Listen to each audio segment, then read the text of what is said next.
welcome to Down to Earth. I'm Daphne Richards. This week's question comes from Angela. Like all of us suffering through this extended drought and these high temperatures, her new plants have burned leaves. First, her question is, how often should she water her new plants?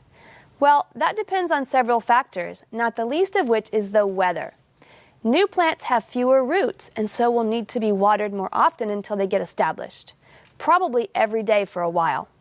But aside from water issues, new plants often get burned by the sun.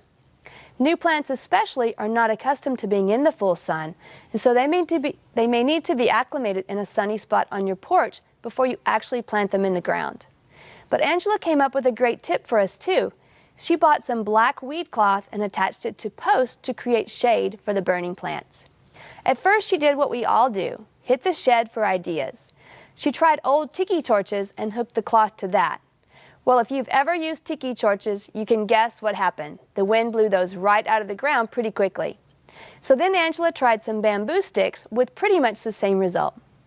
Then she got some steel bars borrowed from her neighbor and used old sturdy clips to attach her weed cloth. She'd tried bricks, but writes, even though there isn't much wind here, if you attach material to a post, it will act like a flag and start blowing. We love Angela's tip for resourceful ideas. For sure, shading her new plants will help them make it. Within a few days, they were all back on track. And although you can use just about anything to shade a plant, her solution blends nicely with the front of the house. Thanks, Angela.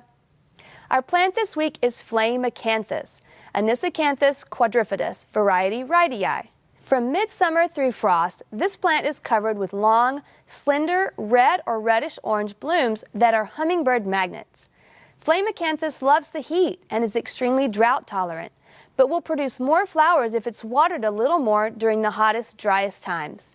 It generally stays under 3 feet tall and wide, but can get a little bigger. It's a very small, deciduous, shrubby plant and will benefit from hard pruning in the early spring. It's hardy to zone 7 and can be treated like a perennial and sheared to the ground before new growth emerges. Flame acanthus is late to come out in the spring, and a good pruning will make the plant bushier and less leggy.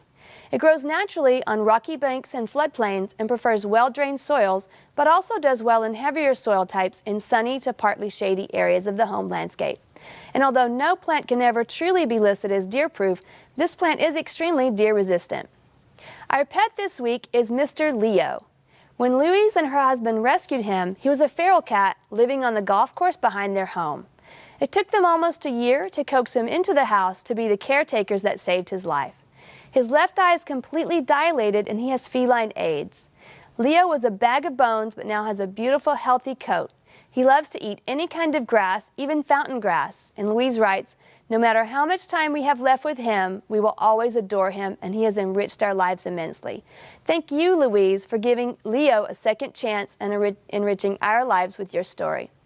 To do in your garden this week, if you're anything like me, your garden needs a little pick-me-up after such a harsh summer. And if so, plant a few fall flowering chrysanthemums, even in a container by the door, to lift your spirits and remind yourself that a new season is indeed on its way.